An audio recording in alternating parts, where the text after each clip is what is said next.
നമസ്കാരം. മന്ത്ര ടിവിയുടെ നേർക്കാഴ്ച എല്ലാവർക്കും സ്വാഗതം. ഇന്നിപ്പോൾ പ്രത്യേകിച്ചൊരു കാര്യം പറയുക എന്ന് പറയുന്നത് കോവിഡുമായി ബന്ധപ്പെട്ട് തന്നെയാണ് പറയാൻ പറ്റുന്നത്. കോവിഡിൻ്റെ കാര്യം ഇന്ന് കേരളത്തിൽ വളരെ വ്യാപകമായിട്ട് ആ മഹാമാരി പടർന്നു പിടിച്ചിരിക്കുകയാണ്. അപ്പം ഇങ്ങനൊരു സാഹചര്യം ഉണ്ടാകുമെന്ന് കഴിഞ്ഞ പല എപ്പിസോഡുകളിലും വ്യക്തമായിട്ടും കാര്യകാരണങ്ങളാലും മന്ത്ര ടി വി അത് ജനങ്ങളെ നേർക്കാഴ്ചയിലൂടെ അറിയിച്ചിട്ടുള്ളതാണ്. അതുപോലെ തന്നെ ഇന്നലെ ബഹുമാന്യ മുഖ്യമന്ത്രി വളരെ വിഷമത്തോടും സങ്കടത്തോടും കൂടി ചില കാര്യങ്ങൾ പറയുകയുണ്ടായി. അപ്പോൾ അദ്ദേഹം അത് പറയാനുള്ള സാഹചര്യങ്ങൾ ഉണ്ടാക്കാൻ വഴിയൊരുക്കരുത് എന്ന് മന്ത്ര ടി വിയിൽ ഈ നേർക്കാഴ്ചയിലൂടെ നമ്മൾ ജനങ്ങളോട് പറഞ്ഞിട്ടുള്ളതും സർക്കാരിൻ്റെ ഭാഗത്തു നിന്നാണെങ്കിലും ആരോഗ്യ പ്രവർത്തകരുടെ ഭാഗത്തു നിന്നാണെങ്കിലും പോലീസുകാരുടെ ഭാഗത്തു നിന്നാണെങ്കിലും ജനങ്ങളിലേക്ക് ഈ രോഗം പടരാതിരിക്കുവാൻ വേണ്ടിയിട്ടുള്ള ഒരു മുൻകരുതൽ എടുത്തിട്ടുള്ളതാണ് ലോക്ക്ഡൗണുകളും ട്രിപ്പിൾ ലോക്ക്ഡൗണുകളും ഈ ഓരോ സോണുകളുമായി തിരിച്ചത്. അതിനെയൊന്നും വകവയ്ക്കാതെ സാമൂഹ്യ വ്യാപനത്തിൻ്റെ വക്കിലേക്ക് എത്തിപ്പെടുത്തുകയും അവനവൻ്റെ ജീവന് പോലും അവനവൻ്റെ ശരീരത്ത് പോലും ഈ രോഗം പടരുന്നതിന് യാതൊരുവിധ വൈമുഖ്യവും കാണിക്കാതെ യാതൊരു തടസ്സവുമില്ലാതെ ഈ പ്രദേശത്തൂടെ റോഡിൽ കൂടെ വ്യാപാര സ്ഥാപനങ്ങളിലെല്ലാം കയറി ഇറങ്ങി നടന്നതിൻ്റെ ഫലമായിട്ടാണ് ഇന്ന് കേരളത്തിൽ ഇത്രയും വലിയൊരു രോഗവ്യാപനം ഉണ്ടായിരിക്കുന്നതെന്നുള്ളൊരു സത്യം എല്ലാവർക്കും അറിയേണ്ടതാണ്. ഇനിയെങ്കിലും തിരിച്ചറിയണം. പക്ഷെ എങ്ങനെ ഇവർ തിരിച്ചറിയുമെന്നാണ് പറയുന്നത് സാർ? ഇത് ഞങ്ങൾ തന്നെ നേർക്കാഴ്ചയോടെ എത്രയോ പ്രാവശ്യം ആവർത്തിച്ച് പറഞ്ഞതാണ്. മുഖ്യമന്ത്രി ദിവസവും വൈകുന്നേരം 6 മണിക്ക് വന്ന് ഇതിനെക്കുറിച്ച് ഇതിൻ്റെ കാര്യകാരണം സഹിതം അഭ്യർത്ഥിക്കുകയാണ്, കണക്കുകൾ സഹിതം അഭ്യർത്ഥിക്കുകയാണ്. എന്നിട്ടും കഴിഞ്ഞ പ്രാവശ്യം അദ്ദേഹം ഈ സാരപ്രജ്ഞയുടെ വിഷമത്തോടും സങ്കടത്തോടും ഒപ്പം തന്നെ ദേഷ്യത്തോടും കൂടിയാണ് സംസാരിച്ചത്. എന്ന് പറഞ്ഞാൽ അദ്ദേഹത്തെ പറയുമ്പോഴത്തേന് പലരും അയാൾക്ക് വേറെ ജോലിയൊന്നും ഇല്ല എന്നൊക്കെ പറയുന്ന ഒരു സാഹചര്യം അദ്ദേഹത്തിന് സത്യപ്പെട്ടിട്ടുണ്ട്, അദ്ദേഹത്തിന് തുറന്നു പറഞ്ഞിട്ടുണ്ട്. പിന്നെ PR കാണിക്കുന്നു. ഇത്രത്തോളം ആയിട്ട് പോലും മുഖ്യമന്ത്രി ദിവസവും വന്ന് ഇതിൻ്റെ കണക്ക് സഹിതം കാര്യകാര്യങ്ങൾ സഹിതം ഇതിൻ്റെ ഗൗരവം സഹിതം മുഖ്യമന്ത്രി തന്നെ നേരിട്ട് വന്ന് പറഞ്ഞത് തന്നെ ഇതിൻ്റെ ഗൗരവം ജനങ്ങൾ ഉൾക്കൊള്ളാൻ വേണ്ടിയാണ്. എന്നിട്ടും ജനങ്ങൾ അത് അറിയിക്കുന്ന ഗൗരവത്തോടെ എടുക്കുന്നില്ല എന്ന് മാത്രമല്ല, ദിവസവും അതാണ് മനസ്സിലാവാത്ത, ദിവസവും 5000-നും 6000-നും ഇടയ്ക്കുള്ള ആൾക്കാർ ഈ കോവിഡ് പ്രോട്ടോക്കോൾ ലംഘിക്കുന്നതിന് എതിരെ കേസെടുക്കുന്നുണ്ട്. അതിങ്ങനെ ഒരു 5000-6000 ഇങ്ങനെ അതിൻ്റെ ഇടയ്ക്ക് എത്രയോ ദിവസമായിട്ട് തിരിക്കണത് അതിങ്ങനെ തുടർന്നുകൊണ്ട് വരികയാണ്. അപ്പൊ അത് തുടർന്നുകൊണ്ട് വരുന്നതിൽ നിന്ന് നമുക്ക് മനസ്സിലാക്കാൻ കഴിയുന്നത് എന്താ? അനുസരണ ഇല്ലാത്ത ജനങ്ങളായിക്കൊണ്ടിരിക്കുകയാണ് നമ്മുടെ കേരളത്തിലുള്ളവർ. അനുസരണ ഇല്ലായ്മയോടൊപ്പം തന്നെ എല്ലാവരും അവിടെയൊക്കെ അനുസരിക്കുന്ന എനിക്കിതൊന്നും ബാധകമല്ല, എന്നെ ഇതൊന്നും ബാധിക്കില്ല. നിങ്ങൾ ഒരു കാര്യം മനസ്സിലാക്കുള്ള കോവിഡ് വൈറസിനെ സംബന്ധിച്ചിടത്തോളം കോവിഡ് വൈറസിന് ജാതിയില്ല, മതമില്ല, രാഷ്ട്രീയമില്ല, പ്രായ വ്യത്യാസവുമില്ല. അതിനുദാഹരണമാണ് ഇപ്പോഴേ ദിവസങ്ങളിൽ പ്രായമുള്ള 4-5 ദിവസം മാത്രം പ്രായമുള്ള നവജാത ശിശുവിന് വരെ കോവിഡ് ബാധിച്ചിരിക്കുന്നു. നമ്മുടെ ഈ തലസ്ഥാന നഗരി അറിയാം. തലസ്ഥാന നഗരി പൂന്തുറ എന്ന് പറയുന്ന സ്ഥലത്ത് ജനങ്ങളെ തെരുവിലിറക്കി അതിൻ്റെ പിന്നിൽ ആരൊക്കെയാണെന്ന് കണ്ടെത്തി അവരുടെ പേരിൽ നിയമപരമായ നടപടി സ്വീകരിക്കുകയും അത് കർശനമായി നടപ്പാക്കുകയാണ് വേണ്ടത്. കാരണം അവിടെ ഇപ്പം സാമൂഹ്യ വ്യാപനം അതിരൂക്ഷമായി കഴിഞ്ഞു പൂന്തുറ മേഖലകളിൽ. അല്ല, പൂന്തുറ മേഖലകളിൽ നിന്ന് തന്നല്ല, ഇപ്പം കേരളത്തിൻ്റെ വിവിധ സ്ഥലങ്ങളിലും വിവിധ ഭാഗങ്ങളിലും വളരെ ബുദ്ധിമുട്ടുള്ള ഒരു സാഹചര്യത്തിലേക്കാണ് പോയിക്കൊണ്ടിരിക്കുന്നത്. ഇതുകൊണ്ട് തന്നെയാണ് മന്ത്ര ടി വി ഒരു നേർക്കാഴ്ചയിൽ കഴിഞ്ഞ ദിവസം പറഞ്ഞത് ഒരു ഫുൾ ലോക്ക്ഡൗൺ ആണ് ഇതിന് ഒരു പ്രതിവിധി. ഫുൾ ലോക്ക്ഡൗൺ നടത്തിയിട്ട് എല്ലാവരും വീട്ടിൽ തന്നെ ഇരുത്തിയെങ്കിൽ മാത്രമേ ഇതിന് മാർഗം കാണാൻ കഴിയുള്ളൂ എന്നാണ് നമുക്ക് ഇപ്പോൾ തോന്നുന്നത്. കോവിഡ് പ്രോട്ടോക്കോൾ ലംഘിക്കുന്നവരെക്കെതിരെ കർശനമായ നിയമ നടപടി സ്വീകരിക്കണം. അങ്ങനെ പല പ്രാവശ്യവും പറഞ്ഞതാണ്. മാത്രമല്ല ഇപ്പോഴും നിവർത്തിയത് കൊണ്ടാണ് ഇപ്പോൾ പോലീസിന് ചുമതല ഏർപ്പെടുത്തിയത്. നാളെ വരെ ആരോഗ്യ പ്രവർത്തകർ ഏറ്റെടുത്ത് കൊണ്ടിരുന്ന കാര്യങ്ങൾ ഇന്ന് മുതൽ പോലീസാണ് നടത്തുന്നത്. അപ്പോൾ ആ നിലയിലേക്ക് ഇവിടുത്തെ ഈ കാര്യങ്ങൾ കൊണ്ട് എത്തിച്ചു. പക്ഷേ അതോടൊപ്പം തന്നെ നമ്മൾ പോലീസിനെ കുറിച്ച് പൊതുവിൽ പഠിക്കേണ്ട ചില നമ്മുടെ അനുഭവത്തിൻ്റെ പശ്ചാത്തലത്തിൽ പഠിക്കുന്ന ചില കാര്യങ്ങളുണ്ട്. പോലീസിനെ കയറൂരി വിട്ട് കഴിഞ്ഞാൽ പോലീസിന് അവരുടേതായ ചില സ്വഭാവ വിശേഷണങ്ങളുണ്ട്. അവരെ നിയന്ത്രിച്ചില്ലെങ്കിൽ അവർ ചിലപ്പോൾ അവർ സ്വാതന്ത്ര്യം ദുരുപയോഗപ്പെടുത്തും, അവർ കൈവിട്ടു പോകും. അത് കൈവിട്ടു പോവാതെ പോലീസിന് ചുമതല ഏൽപ്പിക്കുന്നതോടൊപ്പം തന്നെ പോലീസിൻ്റെ സ്വാതന്ത്ര്യം കൊടുക്കുന്നതോടൊപ്പം തന്നെ അവരുടെ അച്ചടക്ക ബോധം അവർക്ക് മേലൊരു നിയന്ത്രണം എപ്പോഴും സർക്കാരിനുണ്ടാവണം. അല്ല, സർക്കാരിന് നിയന്ത്രണം പോലീസിന്റെ മുകളിൽ ഉണ്ടാവും. ഉണ്ടാവുന്നുണ്ടെങ്കിൽ കൂടി പോലീസിന് പൂർണ്ണമായിട്ടൊരു അധികാരം വിട്ടുകൊടുത്തു കഴിയുമ്പോഴത്തേന് ജനത്തിനുണ്ടാകുന്ന ഇന്നത്തെ സ്വാതന്ത്ര്യമില്ലാതെ വരും. സ്വാതന്ത്ര്യം ഇല്ല. പോലീസുകാർ അവർക്ക് കിട്ടിയ അധികാരവും സ്വാതന്ത്ര്യവും പല സാഹചര്യങ്ങളിലും ദുരുപയോഗപ്പെടുത്തിയിട്ടുള്ള അനുഭവങ്ങൾ കേരളത്തിൽ നിരവധിയാണ്. അപ്പോൾ അതെല്ലാം മനസ്സിലാക്കിക്കൊണ്ട് അവരുടെ മേലുള്ള ആ ഒരു നിയന്ത്രണ രേഖ മറികടക്കാതിരിക്കാൻ സർക്കാരിന്റെ ഭാഗത്തു നിന്ന് ശ്രദ്ധിക്കേണ്ടതാണ്. ഒരു നിലപാടുണ്ടാവണം. അതുപോലെ തന്നെ നമ്മുടെ നാട്ടിലുള്ള എല്ലാവരും ഉൾക്കൊള്ളേണ്ട ഒരു കാര്യം, ഈ കൊറോണ എന്ന ഈ മഹാമാരി നമ്മുടെ ദേശത്ത് പടർന്നു പിടിച്ചിരിക്കുന്ന ഈ സാഹചര്യത്തിൽ വളരെ സൂക്ഷ്മതയോടുകൂടി കാര്യങ്ങൾ മുമ്പോട്ട് നീക്കിയില്ല എങ്കിൽ വളരെ വലിയ ഒരു ആപത്തിലേക്കാണ് നമ്മൾ നീങ്ങിക്കൊണ്ടിരിക്കുന്നത്. ഇപ്പൊ തന്നെ കൈവിട്ട് പോയിക്കൊണ്ടിരിക്കുകയാണ്. ഏതാണ്ട് 60% കൂടുതൽ ജനങ്ങളിലേക്ക് ഇത് പടരാൻ സാധ്യതയുണ്ട് എന്നുള്ളതാണ് വിദഗ്ധരുടെ നിഗമനം. കാരണം ഈ ആഗസ്റ്റ് സെപ്റ്റംബർ മാസത്തിലായിരിക്കും ഇതിന്റെ തീവ്രത കൂടുന്നത്. ഇനിയിപ്പോ ഈ മഴക്കാലം വരികയാണ്. മഴക്കാലം വരുമ്പോഴത്തേന് കോവിഡിന് കൂടുതൽ സഞ്ചരിക്കുന്നതിന് വേണ്ടിയിട്ടും കൂടുതൽ ആൾക്കാരിലേക്ക് പടർന്നു പിടിക്കുന്നതിന് വേണ്ടിയിട്ടുള്ള സാഹചര്യങ്ങൾ കൂടി വരികയാണ്. നമ്മുടെ സെക്രട്ടേറിയറ്റ് ഭരണസ്ഥിരാകേന്ദ്രം അടച്ചിട്ട് എത്രയോ ദിവസങ്ങളായി. ഇപ്പോൾ പോലീസ് ഹെഡ്ക്വാർട്ടേഴ്സ് അടച്ചിരിക്കുന്നു. അങ്ങനെ നിരവധി ഓഫീസുകൾ അടച്ചിരിക്കുന്നു. അതുകൊണ്ട് അവിടെയൊക്കെ അണുവിമുക്തമാക്കാൻ വേണ്ടിയായിരിക്കും അടച്ചിരിക്കുന്നത്. ഒരു സർക്കാർ സ്ഥാപനങ്ങൾ അടയ്ക്കുന്നു എന്ന് പറയുമ്പോൾ അതിന്റെ തീവ്രത എന്തുമാത്രം ഉണ്ടെന്നുള്ളത് നമ്മൾ മനസ്സിലാക്കുക. അല്ല, അതോടൊപ്പം തന്നെ ഈ സർക്കാർ ഓഫീസൊക്കെ അടച്ചിട്ട് അവിടെ ഈ അണുവിമുക്തമാകുന്ന ക്ലോറിൻ വാട്ടർ ക്ലോറിൻ കലർന്ന വെള്ളം സ്പ്രേ ചെയ്യാന്നുള്ളതാണ്. പക്ഷെ ക്ലോറിൻ കലർന്ന വെള്ളം സ്പ്രേ ചെയ്ത് കഴിഞ്ഞാൽ അവിടെ നിന്ന് കൊറോണ വൈറസ് നശിക്കാൻ 6 മണിക്കൂർ മുതൽ 8 മണിക്കൂർ 24 മണിക്കൂർ വരെ ചിലപ്പോൾ സമയമെടുത്തുന്നിരിക്കും. അതേസമയം അവിടെ മറ്റെന്തെങ്കിലും കെമിക്കൽസ്, സോപ്പ് ഓയിലാണെങ്കിൽ കുറച്ചുകൂടെ വേഗം ഈ വൈറസുകൾ നശിക്കും. അല്ല, അതൊക്കെ പ്രാക്ടിക്കലായിട്ട് സോപ്പ് വെള്ളമൊക്കെ സ്പ്രേ ചെയ്യുക എന്ന് പറയുന്നത് അത്ര എളുപ്പമുള്ള കാര്യമല്ല. അപ്പൊ നമ്മൾ ചെയ്യാൻ പറ്റുന്നത് എന്താന്ന് പറഞ്ഞാല് ജനങ്ങൾ അതിനെ കൂടുതൽ പ്രതിരോധിക്കാൻ വേണ്ടിയിട്ടുള്ള നടപടികളിലേക്ക് നീങ്ങണം. ഇപ്പം സർക്കാരിന്റെ ഭാഗത്ത് നിന്ന് പറയുന്നു, നിങ്ങൾ അതിലെ പോകരുത്, നിങ്ങൾ കൂട്ടം കൂടരുത്, സാമൂഹ്യ അകലം പാലിക്കണം, മാസ്ക് ധരിക്കണം എന്നൊക്കെ പറയുന്നത് ജനങ്ങളെ പ്രൊട്ടക്ട് ചെയ്യാൻ വേണ്ടിയിട്ടാണ് ഈ പറയുന്നത്. ജനങ്ങളുടെ ജീവനെ സംരക്ഷിക്കാൻ വേണ്ടിയാണ്. ജനങ്ങളുടെ ജീവനെ സംരക്ഷിക്കാൻ വേണ്ടിയിട്ട് ജനങ്ങളിലുള്ള ഒരു ഉത്തരവാദിത്വം കണക്കാക്കിയാണ് സർക്കാരിന്റെ ഭാഗത്ത് നിന്ന് അങ്ങനെയുള്ള ഈ കർക്കശ നിലപാടുകൾ എടുക്കുന്നത്. അത് നമ്മൾ ശിരസാ വഹിച്ചുകൊണ്ട് ഈ കോവിഡ് മഹാമാരി ഇപ്പൊ പടർന്ന് പന്തലിച്ച് നമ്മുടെ നാട്ടിൽ വലിയ വിനാശം വിതച്ചുകൊണ്ടിരിക്കുന്ന ഈ സാഹചര്യത്തിൽ അതുപോലെ തന്നെ ഞങ്ങൾ സർക്കാർ എടുത്തിട്ടുള്ള ചില നിലപാടുകൾ, ഇപ്പൊ കേന്ദ്ര ഗവൺമെന്റ് ലോക്ക്ഡൌൺ പ്രഖ്യാപിച്ചു. അത് അതേ അർത്ഥത്തിൽ കേരളത്തിൽ നടപ്പാക്കണമോ എന്ന് പുനർവിചിന്തനം ചെയ്യണം. കാരണം കേന്ദ്രം ലോക്ക്ഡൌൺ പ്രഖ്യാപിച്ചപ്പോഴത്തേന് അന്ന് കേരളത്തിൽ ഈ രോഗം രൂക്ഷമായില്ലായിരുന്നു. അത് ആരംഭത്തിന് അപ്പുറത്ത് നിൽക്കുകയായിരുന്നു.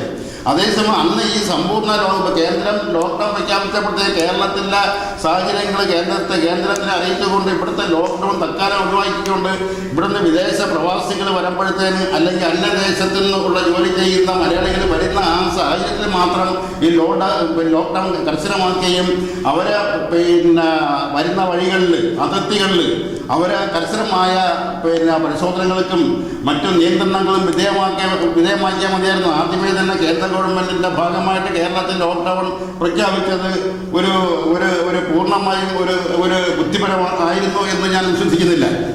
അതായത് ഈ ലോക്ക്ഡൌൺ പ്രഖ്യാപിക്കുകയും ഇവിടെ നിയന്ത്രണങ്ങൾ ഏർപ്പെടുത്തുകയും ചെയ്തിട്ടുണ്ടെങ്കിൽ പോലും ചില ഫോഴ്സുകൾ ഉപയോഗിച്ച് ചില സ്വാധീനങ്ങൾ ഉപയോഗിച്ച് പലരും യാത്ര ചെയ്യുകയും അങ്ങോട്ടും ഇങ്ങോട്ടും പോവുകയൊക്കെ ചെയ്തിട്ടുണ്ട്.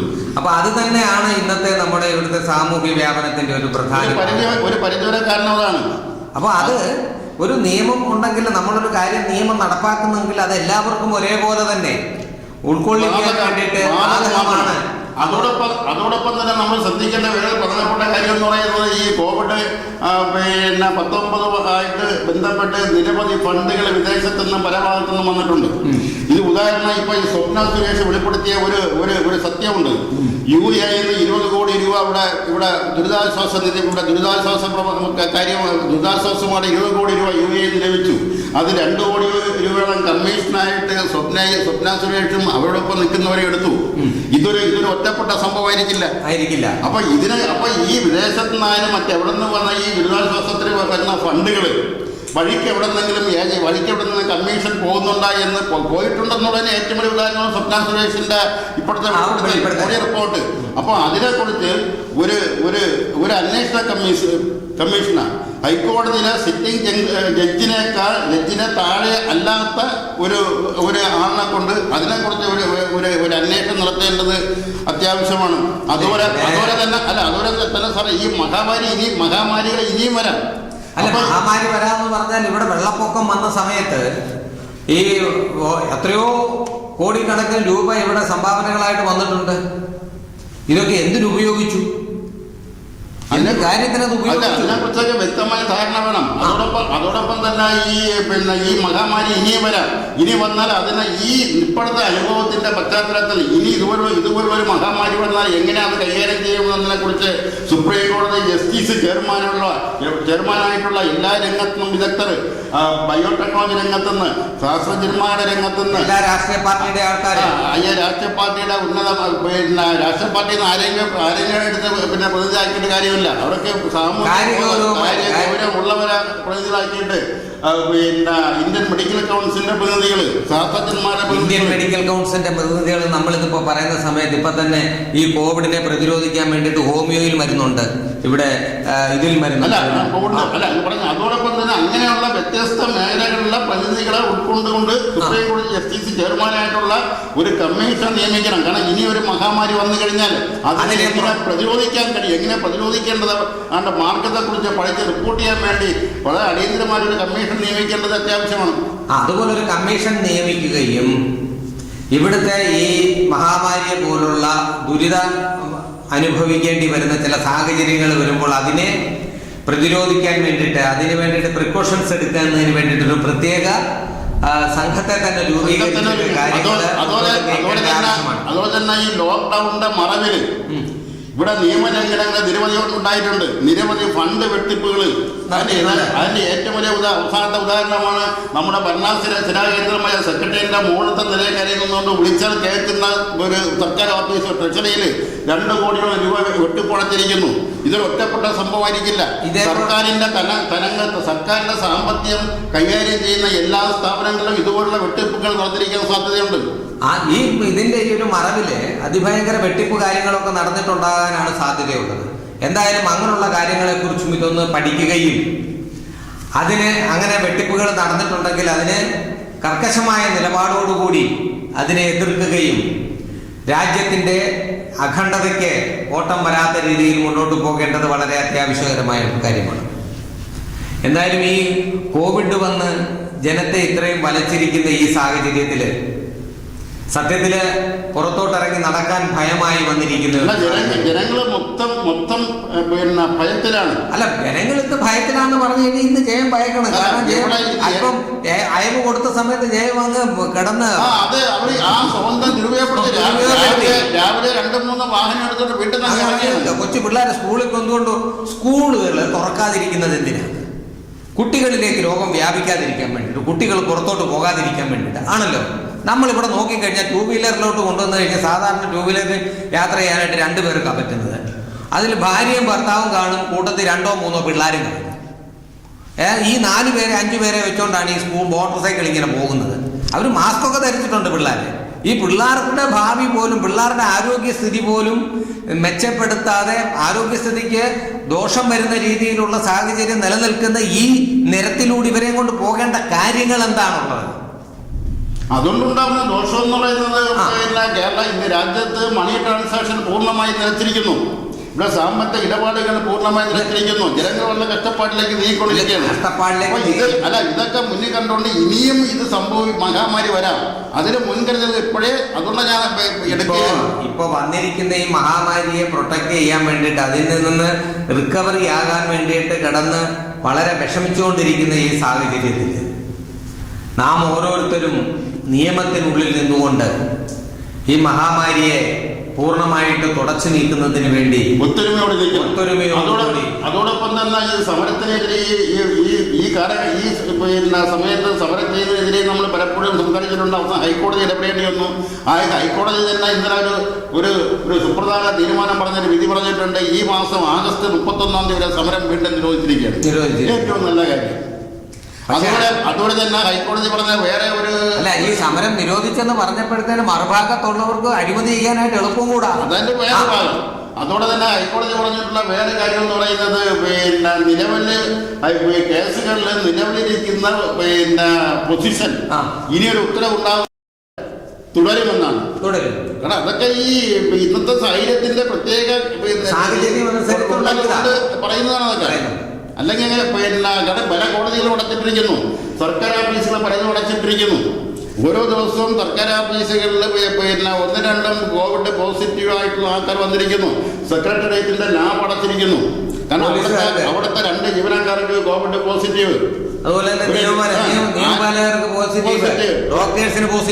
ഉയർന്ന പോലീസ് ഓഫീസർമാര് തൊട്ട് താഴേക്കിടയിലുള്ള താഴെ ഉദ്യോഗസ്ഥര് സാധാ പോലീസുകാർക്ക് വരെ കോവിഡ് പോസിറ്റീവായി മാറിക്കൊണ്ടിരിക്കുന്നു. അവിടെയാണ് കാര്യം.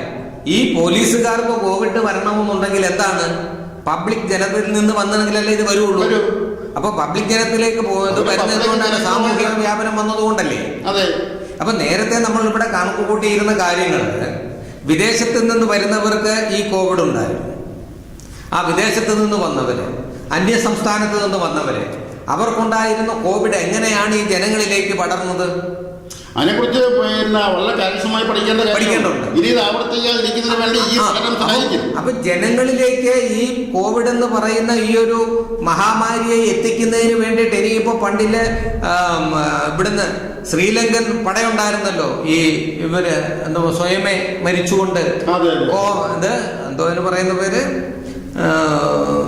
ചാവേർ ആക്രമണങ്ങൾ നടത്തി ജനങ്ങളെ ഇല്ലാതാക്കുന്നു എന്നുള്ളതിന് പോലെ തന്നെ ഒരു ചാവേർ പടയായിട്ട് ആരെങ്കിലും ഇറങ്ങിയിട്ടുണ്ടോ എന്നുള്ളതിന് ഇപ്പോൾ ഒരു സംശയമായിട്ടിരിക്കുന്നു. അല്ല, ഇതിന്റെ പേരില് ഇതുപോലെ രോഗം പടർത്തുന്നതിന് വേണ്ടിയിട്ട് അങ്ങനെയൊക്കെ ഒന്നുണ്ടായില്ല. കാര്യം ഇപ്പം എത്രയോ പേർക്ക് രോഗ ഉറവിടം കാണാൻ കഴിയുന്നില്ല.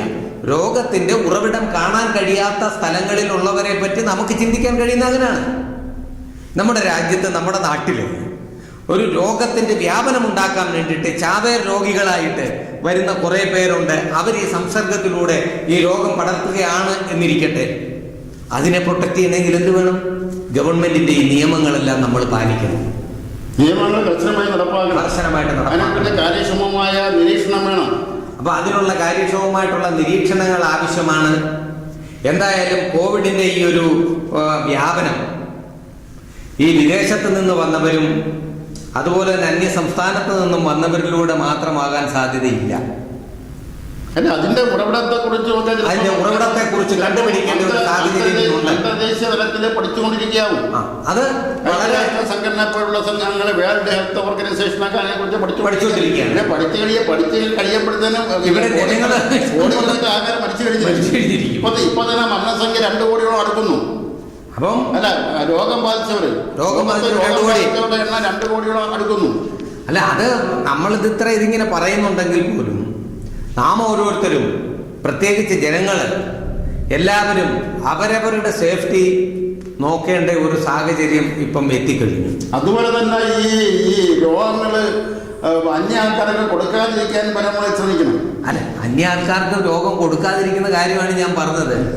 അന്യ ആൾക്കാർക്ക് രോഗം കൊടുക്കുക എന്ന് പറഞ്ഞാൽ രോഗം ഉണ്ടെന്നുണ്ടെങ്കിൽ ചികിത്സിച്ച് മാറ്റണം. ഇപ്പം രോഗം വരുന്നവര് പോസിറ്റീവായിട്ട് വരുന്നവര് പലരും നെഗറ്റീവായിട്ട് പോകുന്നുണ്ട്. അപ്പൊ ചികിത്സാ മാർഗങ്ങളൊക്കെ ഏകദേശമൊക്കെ ഫലപ്രദമായിട്ട് കാര്യങ്ങൾ മുന്നോട്ട് പോകുന്നുണ്ട്. അല്ല, അതുപോലെ തന്നെ ശ്രദ്ധിക്കേണ്ടത് ഈ ക്വാറന്റൈനിൽ നിരീക്ഷണത്തിൽ കഴിയുന്നവരുടെ മാനസികാവസ്ഥ, അവർക്ക് മനഃശാസ്ത്രപരമായി കൗൺസിലിംഗ് കൊടുക്കേണ്ടത് അത്യാവശ്യം. ഇതിന് മുമ്പ് ഏതോ എപ്പിസോഡ് ഞങ്ങൾക്ക് പറഞ്ഞു. ക്വാറന്റൈനിൽ കഴിയുന്നവർ ആത്മഹത്യാ പ്രവണത കൂടുന്നവർക്ക് മനഃശാസ്ത്രപരമായി അവർക്ക് ഒരു കൗൺസിലിംഗ് നടത്തണം. ക്വാറന്റൈനിൽ കഴിയുന്നവരുടെ ഒരു മാനസിക സംഘർഷാവസ്ഥ എന്ന് പറയുന്നത് അവര് ഗൾഫ് രാജ്യങ്ങളിൽ നിന്ന് നാട്ടിലേക്ക് വന്നു കഴിഞ്ഞാൽ ഭാര്യയെ കാണാൻ പറ്റുന്നില്ല, കുട്ടികളെ കാണാൻ പറ്റുന്നില്ല, കൂട്ടുകാരെ കാണാൻ പറ്റുന്നില്ല, അവരോട് സംസർഗം ചെയ്യാൻ പറ്റുന്നില്ല, അവർ ഒറ്റപ്പെട്ടു പോകുന്നു. ആ ഒരു സാഹചര്യം വരുമ്പോൾ അവർക്ക് മാനസിക സംഘർഷം ഉണ്ടാകും. അതുപോലെ തന്നെയാണ് ഈ പിന്നെ വേണ്ടപ്പെട്ടവർ ഇപ്പൊ കോവിഡ് പോസിറ്റീവായി കഴിഞ്ഞാൽ കുടുംബങ്ങളെല്ലാം അവർ അയാളെ ഒറ്റപ്പെടുത്തുന്നു. മരിച്ചു കഴിഞ്ഞാൽ ആ ഡെഡ് ബോഡി, ആ മൃതദേഹം അനാഥമാവുന്നു. പക്ഷെ അപ്പോഴും അവർ മനസ്സിലാക്കേണ്ട ഒരു പ്രധാനപ്പെട്ട കാര്യം, പണ്ട് മഹാകവി ഈശങ്കരക്കുറുപ്പിന്റെ ഒരു കവിതയുടെ ആദ്യം പറയുന്ന ഒരു സെന്റൻസ് ഉണ്ട്. ഇന്ന് ഞാൻ നാളെ നീ. തമിഴിൽ വേറെ ചൊല്ലുണ്ട്, ഇരുന്നവനെ ചുമപ്പവനും ഇരുന്നിട്ടായി. ഇതെല്ലാം നമ്മൾ അത് ഉണ്ടെന്ന് പറഞ്ഞാലും അതൊരു ചൊല്ലാണെങ്കിൽ പോലും ഇന്നത്തെ ഒരു രീതിയിൽ രോഗം വരുന്നെന്ന് പറയുമ്പോൾ പേടിയാണ് തന്നെ. മനുഷ്യന് പേടിയാണ്. ഭാര്യ അകന്നു പോകുന്നു, മക്കളകന്നു പോകുന്നു, അച്ഛനകന്നു പോകുന്നു, അമ്മ അകന്നു പോകുന്നു, സഹോദരങ്ങൾ അകന്നു പോകുന്നു. ഇപ്പൊ എനിക്ക് തന്നെ പേടിയുണ്ട്. ഞാൻ പോയിട്ട് ഒരാളുമായിട്ട് സംസാരിക്കാൻ പോകുന്ന സമയത്ത് ഞാൻ മാസ്ക് വെച്ചിട്ട് സംസാരിക്കാൻ വരുമ്പോഴത്തേന് അകന്ന് നിന്ന് സംസാരിച്ചാൽ മതി എന്ന് പറയും. വളരെ ഇന്റിമേറ്റ് ആയിട്ടുള്ള ഫ്രണ്ട്സ് വന്നാൽ പോലും ഞാൻ പറയുന്നുണ്ട് നമുക്ക് അകന്ന് നിന്ന് സംസാരിക്കാം, എന്തെങ്കിലും പറയാനുണ്ടെങ്കിൽ ഫോണിലൂടെ വിളിച്ച് സംസാരിച്ചോളൂ പറയുന്നു. സാമൂഹ്യകാരം പാലിക്കണം. അല്ല, ഇന്ന് തന്നെ എനിക്ക് നേരത്തെ അനുഭവപ്പെട്ട ഒരു കാര്യം ഞാൻ പറയാം. ഞാൻ സൂര്യദേവസാല ഒരുമിച്ചാണ് സെക്രട്ടേറിയറ്റ് പോയത്. എനിക്ക് അവിടെ നിന്ന് പിന്നെ ഡോക്ടറെ കാണുകയും പിന്നെ സെക്രട്ടേറിയറ്റിനകത്ത് ക്ലിനിക്കുന്ന ഡോക്ടറെ കാണുകയും മരുന്ന് വാങ്ങുകയും വേണമായിരുന്നു. ഞാൻ അവിടെ ചെന്നപ്പോഴത്തെ ഡോക്ടറെ കാണാൻ പിന്നെ അകത്ത് ഡോക്ടറെ അടുത്ത് ഒരു പേഷ്യൻ്റ് ഉണ്ട്. വേറെ അവിടുത്തെ ഒരു ഉദ്യോഗസ്ഥയായ ഒരു പെണ്ണെന്ന് വെച്ചാൽ ചെറുപ്പക്കാരിയായത് യുവതിയായതുകൊണ്ട് ഞാൻ യുവതി അവരൊക്കെ അപ്പോൾ അവിടെ കസേര പിന്നെ ഇരുന്നിട്ട് അവർ ഇരിക്കുന്നുണ്ട്. ഞാൻ ഇരിക്കാനായിട്ട്. അപ്പോൾ ആ സ്ത്രീ നിന്ന് ആ യുവതി നിന്ന് വിങ്ങിക്കരയാണ്. സാറേ, പിന്നെ ഞാൻ 16-ാം തീയതി ഇവിടുത്തെ സെക്രട്ടേറിയറ്റിലെ ലാബിൽ പോയി ടെസ്റ്റ് ചെയ്തു. അവിടെ 2 പേർക്ക് ഇപ്പോഴും കോവിഡ് പോസിറ്റീവാന്ന് പറയുന്നു. അതിപ്പോൾ 2 ആഴ്ച ആയില്ലേ നിങ്ങൾ പോയിട്ട്. ഇനി പേടിക്കേണ്ട കാര്യമൊന്നുമില്ല. അതല്ല സാർ, എൻ്റെ വീട്ടിൽ അച്ഛനും അമ്മയും പ്രായമായിരിക്കുന്നത്. ആ യുവതി വിങ്ങിക്കരയാണ്. യഥാർത്ഥത്തിൽ ആ യുവതിയുടെ മനസ്സിലുള്ള വേദനയാണ്. എനിക്ക് രോഗം വരുന്നു. ഞാനിത് സമാധാനപ്പെടുത്തിയിട്ടാണ് വന്നത്. ഇപ്പൊ നിങ്ങൾ വിഷമിക്കണ്ട. നിങ്ങളിപ്പം പിന്നെ ലാബിൽ പോയി ടെസ്റ്റ് ചെയ്തിട്ട് ഇപ്പൊ എന്തെങ്കിലും 10-15 ദിവസം കഴിഞ്ഞല്ലോ. ഇനി നിങ്ങൾ പയക്കണ്ട. ഒരു 10 ദിവസത്തിനകം ഇതൊക്കെ ഉണ്ടെങ്കിൽ ഒരു 5-6-7 ദിവസത്തിനകം വെച്ചാൽ ലക്ഷണങ്ങൾ വരും. ഇപ്പൊ നിങ്ങൾക്ക് ലക്ഷണമൊന്നും ഇല്ലല്ലേ. അപ്പൊ നിങ്ങൾ ഭയം. അപ്പോഴും ആ കുട്ടി അയാൾ വീണ്ടും പറയുന്നു, എന്റെ വീട്ടിൽ അച്ഛൻ പ്രായമായിരിക്കുന്നു, അമ്മ പ്രായമായിരിക്കുന്നു, ഇരുവർക്കും നിരവധി അസുഖങ്ങളുണ്ട്, എനിക്ക് അതാണ് പേടി. അപ്പൊ എന്തൊക്കെയാ നിങ്ങൾ വന്ന സ്ഥിതിക്ക് നിങ്ങളെന്തോ ഡോക്ടർക്ക് സംസാരിച്ച് ആ സംശയം തീർത്തിട്ട് പോകാൻ പറഞ്ഞു. ഡോക്ടറെ വന്നിരിക്കുകയാണ് ഇതിനു വേണ്ടി. അപ്പം എന്തായാലും ജനത്തിന്റെ ഉള്ളിൽ ആ ഒരു ഭയം നിലനിൽക്കുന്നു. അതുകൊണ്ട് നമ്മളെ ജനങ്ങളെല്ലാവരും ഈ കോവിഡ് നിയമാവലികളെ പൂർണ്ണമായിട്ട് അംഗീകരിക്കുകയും സാമൂഹ്യ അകലം പാലിക്കുകയും വളരെ നിർബന്ധത്തോടുകൂടി ആവശ്യവും അത്യാവശ്യവുമുള്ള കാര്യങ്ങൾക്ക് മാത്രം യാത്ര ചെയ്യുകയും പരമാവധി കുട്ടികളെ വെളിയിൽ ഇറക്കാതിരിക്കുകയും ചെയ്യുന്ന ഒരവസ്ഥ ഇപ്പോൾ നമുക്ക് വളരെ പ്രധാനമായിട്ട് ഉൾക്കൊള്ളേണ്ടതാണ്. എന്തായാലും ഈ മഹാമാരി ഇത്രയും പടർന്നു പിടിച്ചിട്ടുള്ളതിൻ്റെ അകത്ത് വേദനയും ജനങ്ങളോട് അവരുടെ ജീവിതത്തിൽ ഒരു അസുഖം പ്രാപിച്ചു കഴിഞ്ഞാൽ അവരെ ഒറ്റപ്പെടുത്തുന്ന ഒരു സാഹചര്യമുള്ള ഈ രോഗത്തെ നമ്മുടെ നാട്ടിൽ നിന്ന് അകറ്റുന്നതിന് വേണ്ടി ഒത്തൊരുമയോടി പ്രവർത്തിച്ച് ഈ മഹാമാരിയെ നമ്മുടെ നാട്ടിൽ നിന്ന് പമ്പ കടത്തണം. അതുപോലെ തന്നെ മുഖ്യമന്ത്രിയുടെ ദിവസമുള്ള അഭ്യർത്ഥന നമ്മളത് പാലിക്കണം. അദ്ദേഹം വന്ന് 1 മണിക്കൂർ ഇരുന്നുകൊണ്ട് ഈ കോവിഡിനെ കുറിച്ച് കാര്യങ്ങൾ പറയുന്നത് അദ്ദേഹത്തിന് വേറെ ജോലിയൊന്നും ഇല്ലാഞ്ഞിട്ടല്ല. ഈ ജനങ്ങളുടെ സുരക്ഷിതത്തിന് ഒരു ഉത്തരവാദിത്വ ബോധമുള്ളത് കൊണ്ടാണ് അദ്ദേഹം വന്നിരുന്നത് പറയുന്നത്. കാരണം ഞാൻ വന്നിരുന്ന് പറയുന്നത് കേട്ടെങ്കിലും 10 പേര് അതിന്റെ രീതിയിലേക്ക് വരുമല്ലോ. അതിന്റെ അകത്ത് രാഷ്ട്രീയം കലർത്തരുത്. രാഷ്ട്രീയമായിട്ടുണ്ടെന്നുണ്ടെങ്കിൽ അത് വേറെന്തെങ്കിലും ചോദിച്ചോളൂ. ഇത് ഒരു കോവിഡുമായി ബന്ധപ്പെട്ട് നിൽക്കുന്ന കാര്യങ്ങളിൽ അദ്ദേഹം വന്ന് പറഞ്ഞുകൊണ്ടിരിക്കുന്നത് ജനത്തിന് നന്മയ്ക്ക് വേണ്ടിയിട്ട് തന്നെയാണ്. ഇവിടെ ഇത്ര കൊറോണ ബാധിച്ചവർ ഇത്ര പേരുണ്ട്, ഇത്ര പേര് റിക്കവർ ചെയ്തു, ഇന്ന ഇന്ന സ്ഥലങ്ങളിൽ ഇന്ന കുഴപ്പങ്ങളുണ്ട്. ഇതൊക്കെ പറയുമ്പോൾ നമ്മളത് കണ്ട് അതനുസരിച്ച് മുന്നോട്ട് പോകുവാൻ വേണ്ടിയിട്ടുള്ള ഒരു വ്യവസ്ഥ ചെയ്യണമെന്നുള്ളത് ഉൾക്കൊള്ളിച്ചുകൊണ്ടാണ് അദ്ദേഹം സംസാരിക്കുന്നത്. അത് നമ്മുടെ മുഖ്യമന്ത്രിയാണ്. നമ്മുടെ മുഖ്യമന്ത്രി നമ്മളോട് പറയുന്ന ജനങ്ങളെ പ്രൊട്ടക്ട് ചെയ്യാൻ വേണ്ടിയിട്ടാണെന്ന് ആ ഒരു ധാരണ പ്രധാനമന്ത്രി ഇതുപോലെ അഭ്യർത്ഥിക്കുന്നുണ്ട്. ഇവിടെ ഇപ്പൊ പ്രധാനമന്ത്രി അഭ്യർത്ഥിച്ചാൽ എന്താ, മുഖ്യമന്ത്രി അഭ്യർത്ഥിച്ചാൽ എന്താ, അനുസരിച്ചല്ലേ പറ്റത്തുള്ളൂ. അപ്പൊ നമ്മള് ഈ പ്രധാനമന്ത്രിയുടെയും മുഖ്യമന്ത്രിയുടെയും ആരോഗ്യ പ്രവർത്തകരുടെയും നിയമപാലകരുടെയും എല്ലാം നിർദ്ദേശങ്ങളും നമ്മൾ ശിരസാ വഹിച്ചുകൊണ്ട് നമ്മുടെ നാട്ടിൽ നിന്ന് ഈ COVID-19 നാട് കടത്തുന്നതിന് വേണ്ടി ആ യുദ്ധത്തിൽ നമ്മൾ പങ്കാളികളായി വിജയം കൈവരിക്കുന്നതിന് വേണ്ടിയിട്ട് നിങ്ങൾ ഓരോരുത്തരും മുന്നോട്ട് വരണമെന്ന് മാത്രം പറഞ്ഞുകൊണ്ട് ഇന്നത്തെ ഈ എപ്പിസോഡ് ഇവിടെ പൂർണ്ണമാകുന്നു. നന്ദി, നമസ്കാരം.